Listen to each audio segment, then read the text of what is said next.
चलो अकबर देख लो, थोड़ा सा याद हो जाएंगी चीजें यहीं पर। और अकबर के बारे में सबसे पहली बात वहीं से शुरू करते हैं जहाँ पे खत्म हुआ था, हुमायूं की डेथ पर। ठीक है, तो हुमायूं की डेथ हो गई है। हुमायूं ने आकर शेरशाह सूरी के जो वो हैं सक्सेसर्स, जो एयर्स है उसके उत्तराधिकारी, उनसे अपने साम्राज्य को हासिल कर लिया था। ठीक है, जीत लिया था दोबारा। लेकिन अगले ही वर्ष हुमायूं की सीढ़ियों पे से, लाइब्रेरी की सीढ़ियों पे से गिर के मृत्यु हो जाती है। और उसके बाद मात्र 13 साल की उम्र में अकबर के ऊपर बाहर आ जाता है कि अब उसे राज्य देखना है। ठीक है, तो अकबर का जो रेन है वो 1556 से 1605 तक रहेगा। बहुत लंबा रेन रहा, 1605 तक, 1556 से 1605।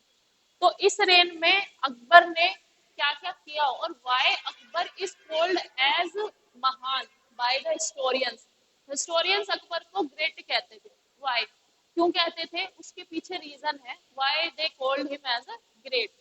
ठीक है, तो one of the greatest monarch in India Akbar को माना जाता है। One of the greatest monarch in India, जैसे कि अशोका को महान क्यों माना जाता है, क्यों कहा जाता है, because Ashoka has give up arms और give up violence just because कि उसे जो कलिंग युद्ध था उसमें जो बहुत सारा मैसाक्रे हुआ, नरसंहार हुआ, उससे तंग आकर, उससे परेशान होकर उन्होंने मना कर दिया कि मैं अब नहीं मारूंगा, किसी को किल नहीं करूंगा। और उसके बाद वो क्या बन जाते हैं, बुद्धिस्ट बन जाते हैं, बुद्धिज्म अपना लेते हैं।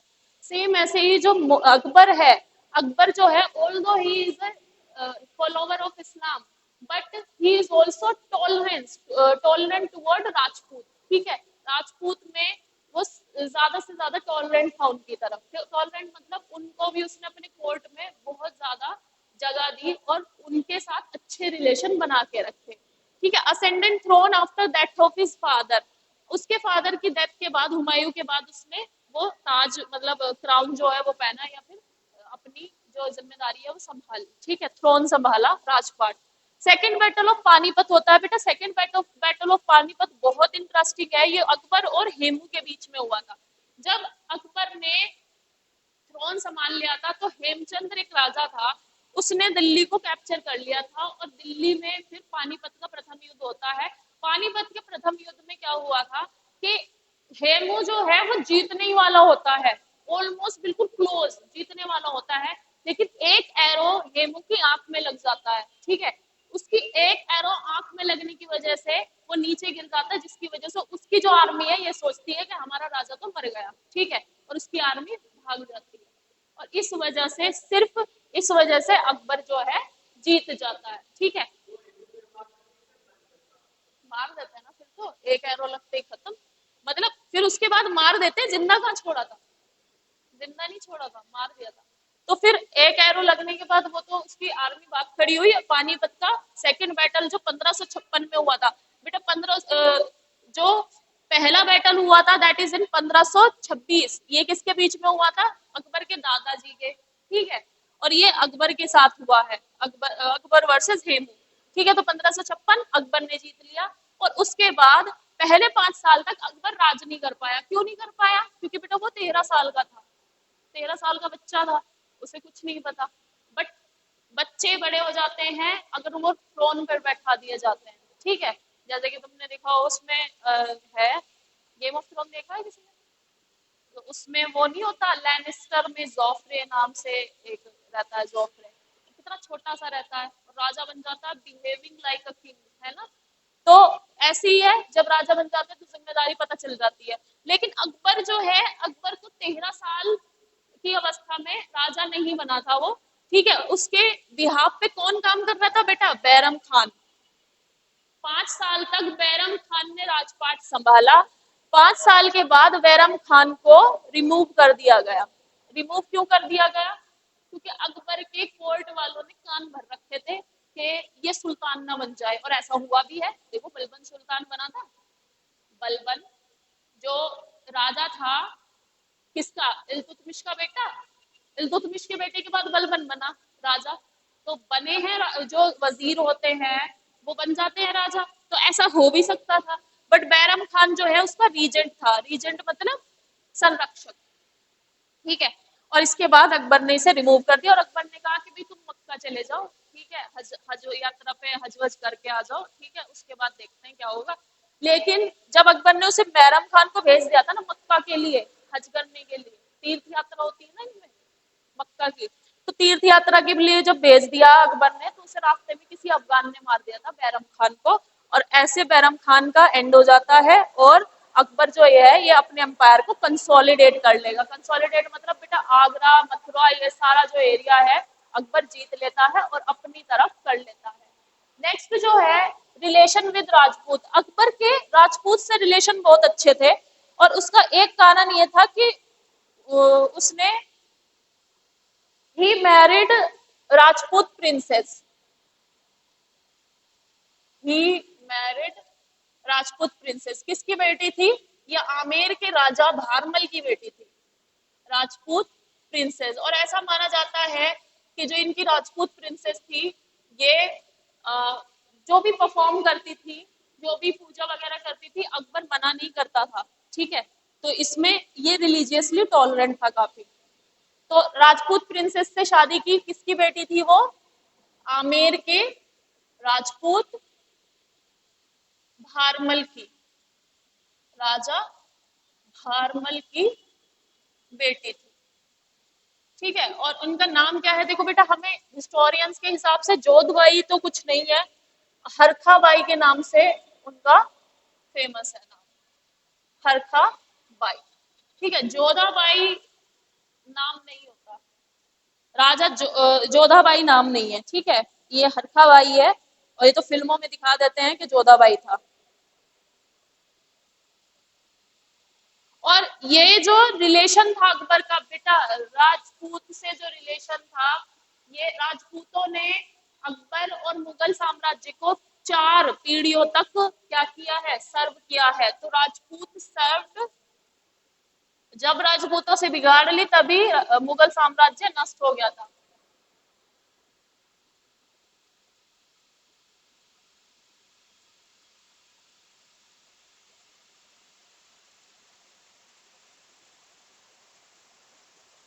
फॉर 4 जनरेशन, 4 पीढ़ियों तक ये मुगल साम्राज्य में रहे राजपूत, और जब तक राजपूत रहे थे तब तक मुगल साम्राज्य के साथ में कुछ भी नहीं हुआ, फ्लोरिश कर रहा था।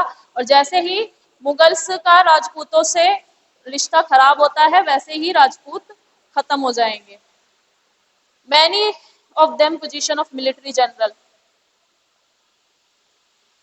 और ऐसा नहीं था कि अकबर नहीं चाहता था, अकबर ने राजा भगवान सिंह को,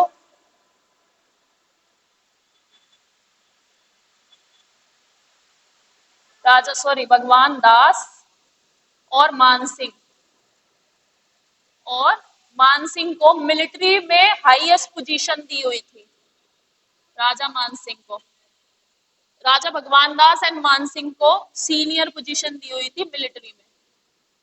और मानसिंह जाते थे, अगर कहीं युद्ध भी होता था तो अकबर अकेले खुद नहीं जाते थे, कौन जाता था? मानसिंह जाता था, ठीक है।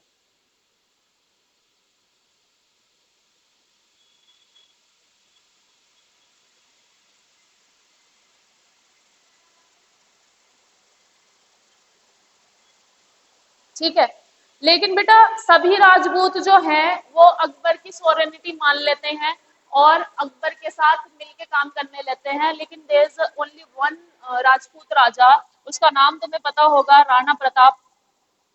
राणा कौन है वो? महाराणा प्रताप,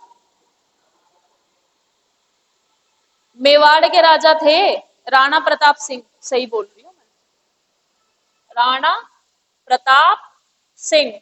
तो राणा प्रताप सिंह जो हैं ये टिके नहीं, ठीक है, इन्होंने कह दिया कि तुम कुछ भी कर लो, मैं तुम्हारे सामने नहीं झुकूंगा। और राणा प्रताप सिंह के साथ में कौन सा बैटल हुआ है बेटा? बैटल, ये बैटल ऑफ हल्दी घाटी। तो बैटल ऑफ हल्दी घाटी हुआ,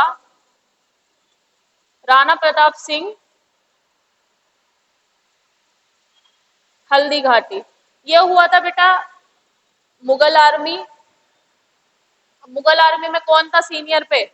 आर्मी में मानसिंह, अकबर नहीं था इस वाले युद्ध में, पर नाम अकबर का आता है, अकबर ने भेजा था किसको? मानसिंह को, ठीक है, कि सबमिट करा और राणा प्रताप सिंह से, लेकिन राणा प्रताप सिंह ने सबमिट सबमिट नहीं किया।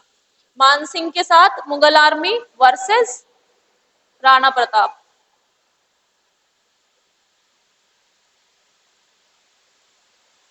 और कहाँ के राजा थे राणा प्रताप? मेवाड़ के। ठीक है, इसे याद रखेंगे कि ये राजा कहाँ के थे? मेवाड़ के। मेवाड़ के राजा राणा प्रताप सिंह। और बैतल ऑफ हल्दी घाटी हुआ मुगल आर्मी और राणा प्रताप की आर्मी के बीच में। और ये कब हुआ था? 1576 में ये बैटल हुआ था, 1576 में। ठीक है, तो राजपूत के साथ अच्छे रिलेशन थे अकबर के। और अकबर ने एक और, अकबर को देखो महान क्यों कहा जाता है, इसमें एक और एक चीज ऐड कर लेते हैं। जो टैक्स होते थे बेटा, दो टैक्स होते थे, कौन कौन से? एक तो टैक्स होता था पिलग्रिम टैक्स, और उसका नाम रख दिया था, हाँ पिलग्रिम टैक्स होता था, और एक होता था जजिया। कुछ टैक्स होते थे, अब ये टैक्स तुम्हें याद रखने जरूरी है। एक होता था पिलग्रिम टैक्स, पिलग्रिम टैक्स, और एक होता था जजिया। जजिया तो मैंने तुम्हें बताया ही है।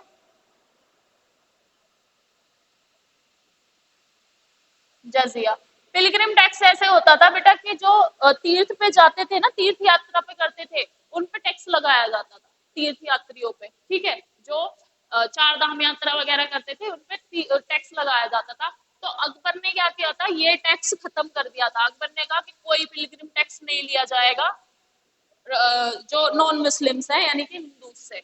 और जजिया भी इसने खत्म कर दिया था। जो ब्राह्मण पे कर लगाया जाता था ना, ब्राह्मण से लेते थे कि ब्राह्मण को एक टैक्स पे करना पड़ेगा क्योंकि वे ब्राह्मण है, उन पे से भी उन्होंने जजिया हटा दिया था। ठीक है, तो अकबर ने ये दोनों डेवलपमेंट किए। उसके साथ साथ अकबर की रिलीजियस पॉलिसी भी काफी कैसी थी? बहुत टॉलरेंट थी, मतलब वो सभी रिलीजन्स की समान वो करता था। अब इसकी वजह से राजपूत बहुत खुश थे, क्योंकि अकबर जो है वो उनके साथ अच्छे से बिहेव किया अकबर ने, एज कम्पेयर टू बाकी दिल्ली सल्तनत के रूलर और आने वाले जो रूलर हैं उनके हिसाब से। अगर इसमें हम एक इम्पोर्टेंट बात करें तो किस किस के बारे में होगी? हाँ, अकबर की रिलीजियस पॉलिसी के बारे में।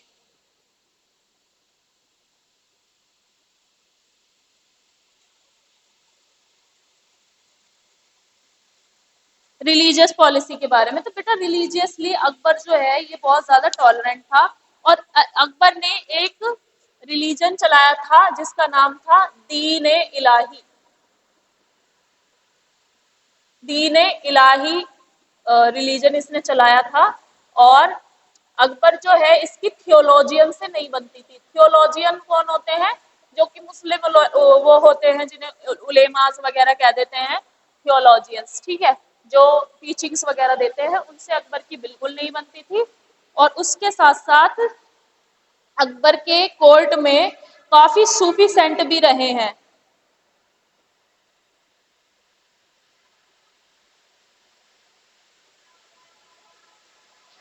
और शेख मुबारक शाह जो था, शेख मुबारक शाह अपने बेटों के साथ लाया था, अबुल फैजी और अबुल फजल। और अबुल फजल जो है वो अकबर का बहुत अच्छा दोस्त बन जाता है और अकबर की कोर्ट में रहता है अबुल फजल।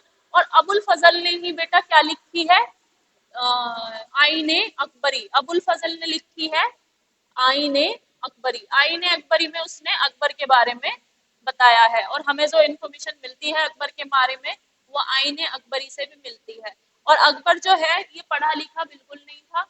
ठीक है, अकबर ने कोई पढ़ाई नहीं कर रखी थी, ये एजुकेटेड नहीं था, लेकिन उसके बाद भी ये समझदार था। अब ऑन दी अदर एंड अगर हम औरंगजेब की बात करें कि औरंगजेब पढ़ा लिखा था लेकिन वो समझदार नहीं था। ठीक है, वो एरोगेंट था। और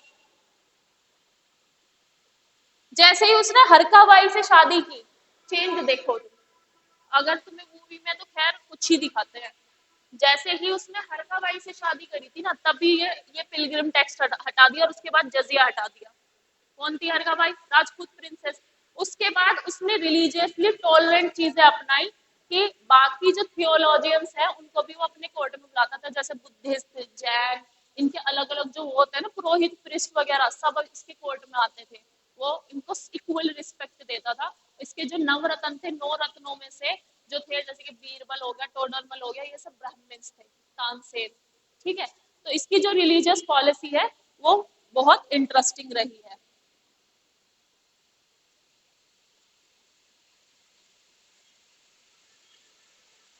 जजिया इसने 1562 में अबोलिश कर दिया था। इसको डेट तो खैर नहीं पूछने वाले, पर फिर भी बता देते हैं कि 1562 में जजिया कर इसने अकबर ने अबोलिश कर दिया था।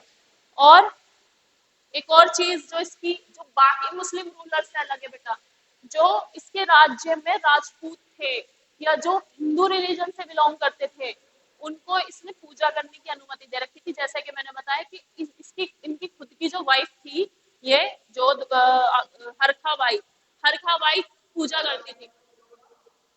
हाँ मतलब फिल्मों में तो जोधा ही बताता है, असली नाम हरखा बाई था। तो जो हरखा बाई थी वो भगवान श्री कृष्ण की भक्त थी और वो पूजा करती थी और मना नहीं करता था वो। तो ये बाकी किंग से बहुत अलग था। ठीक है, कि बाकी रिलीजन की रिस्पेक्ट कर ली और उसके साथ साथ, क्योंकि इसे समझदार भी माना जाता है इस बारे में। देखो इन्हें पता है कि राजपूत के बगैर हम कुछ नहीं कर सकते, इसलिए राजपूत से रिलेशन अच्छे बना के रखने चाहिए। तो ये इसका नोटेबल फीचर है इसी के रेन में, और जो कि शाहजहां के और जहांगीर तक के रेन में भी रहेगा। लेकिन औरंगजेब जो है उसकी बुद्धि पलटी हुई रहती है। ठीक है, और वो सारी चीजें खराब कर देता है, वन बाय वन सारी चीजें खराब कर देगा। और जो फाउंडेशन है जो रखा था बाबर ने, उसको खत्म करके कौन जाएगा फाउंडेशन को? औरंगजेब। जब औरंगजेब अगर इस चीज को संभाल लेता तो शायद हमारे यहाँ ईस्ट इंडिया कंपनी नहीं आती, हमारे यहाँ ब्रिटिश रूल नहीं आ पाता। ठीक है, लेकिन इसने क्या किया, सारी जो जड़ें हैं वो खत्म कर दी। नहीं तो जो मुगल आर्मी थी बेटा, ओटोमन्स के बाद, सफाविद के बाद अगर किसी की आर्मी अच्छी थी उस समय मेडिवल पीरियड में, तो मुगल आर्मी थी। बहुत स्ट्रॉन्गेस्ट आर्मी थी उस समय। ठीक है, और वो एक बार तो उसे हरा भी देते हैं जब ये आते हैं ब्रिटिशर्स। लेकिन औरंगजेब के टाइम पे थी, उसके बाद सब अच्छे नहीं आए राजा वगैरह।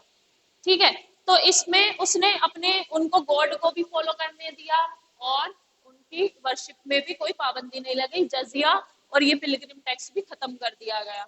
ठीक है, और 1575 में उसने इबादत खाना बनवाया, हाउस ऑफ वर्शिप। इबादत खाना मतलब यहाँ पे मतलब उससे रिलेटेड बात होगी, रिलीजन से रिलेटेड बात होगी, तो इबादत खाना इसने बनवाया था। और इसके साथ साथ इसने क्या क्या बनवाया है बेटा, इसने अपनी न्यू कैपिटल बनवाई थी जिसको तुम जानते हो, आगरा में फतेहपुर सीकरी। जो फतेहपुर सीकरी है बेटा वो इसी ने बनवाया है, फतेहपुर सीकरी। ठीक है, new capital Fatehpur Sikri near Agra इसी ने बनवाई थी। और एक और कुछ और भी थे। और इस इबादत खाना में ऐसा नहीं है ये खुद पूजा करता था, जो इबादत खाना बनवाया था इसमें सब तरह के लोग आते थे। इबादत खाना, अब इस इबादत खाना में हाउस ऑफ वर्शिप जिसे कह सकते हो, सब तरह के लोग आते थे। यानी कि हिंदुइज्म से रिलेटेड जो ब्राह्मण्स वगैरह होते थे, जैनिज्म भी, जुरास्ट्रियंस,